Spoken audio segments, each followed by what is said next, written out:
Hello and welcome to this week's episode of Bite-Sized Cybercrime, the podcast where we discuss cybercrimes and cybersecurity news from all around the world. My name is Chloe Jonas, and this week I will be taking you to Colombia, where a major energy provider was just hit by a ransomware attack last week.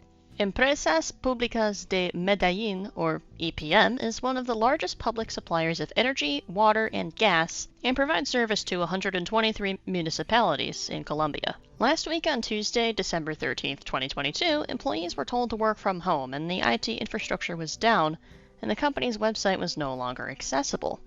This was a problem, as now it would be more complicated to pay bills. With the website down, so were payments. Alternatives have been set up through a collection network of various banks in Colombia. EPM have also clarified this attack is not related to the provisioning of any energy, water, or gas-related services, and that no disruptions in service would occur from the attack. This, of course, is a major sigh of relief to anyone concerned about whether or not they will have energy. Initially, EPM would not say much about the attack, simply stating it was a cybersecurity incident, and it was soon confirmed by the prosecutor's office that ransomware was the reason for the outage. Ransomware is a malware that infects the system and encrypts some or all of the files, which makes them inaccessible to the owner.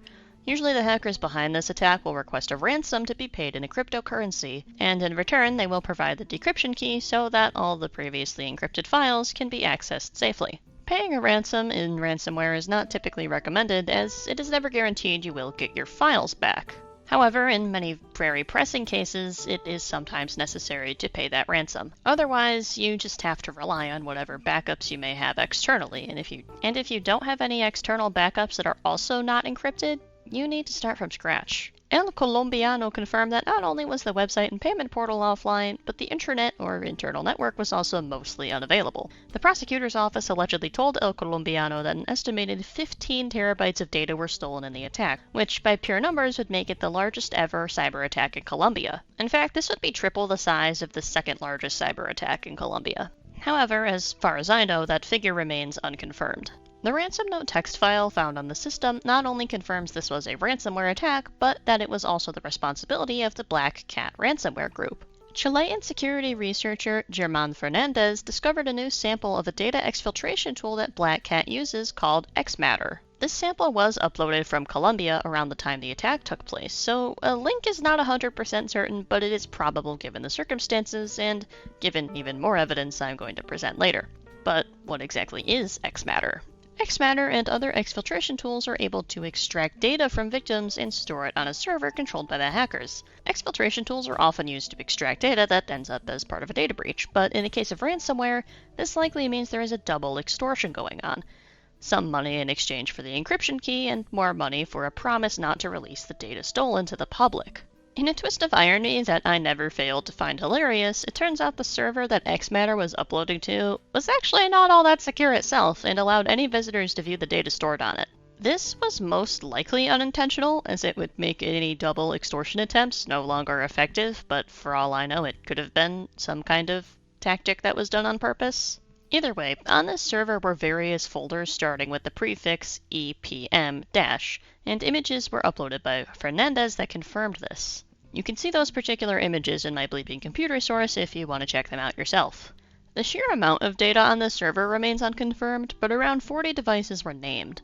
According to Infobay, personal data of employees, a complete network map, and financial information of customers was also stolen.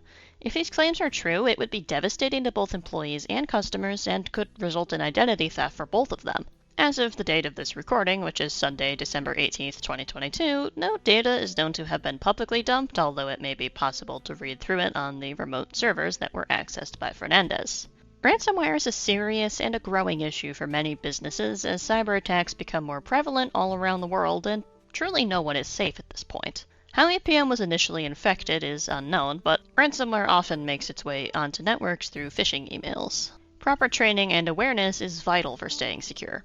Ransomware can also find its way onto systems through other forms. If a hacker can find a weak point on the network to gain access, the ransomware can be manually placed on a system and spread from there. Performing regular vulnerability scans and penetration tests can find misconfigurations and vulnerabilities that would lead to this type of access. Since we don't really know the vector, we don't know how or why this occurred, but hopefully EPM can make a recovery with minimal disruptions for the sake of staff and customers alike. Thank you to Bleeping Computer, Semana, El Colombiano, and of course, German Fernandez for information regarding the cybercrime and the potential impact. And of course, thank you for tuning into this week's episode of Bite-Sized Cybercrime. My name is Chloe Jonas, and until next time, stay secure,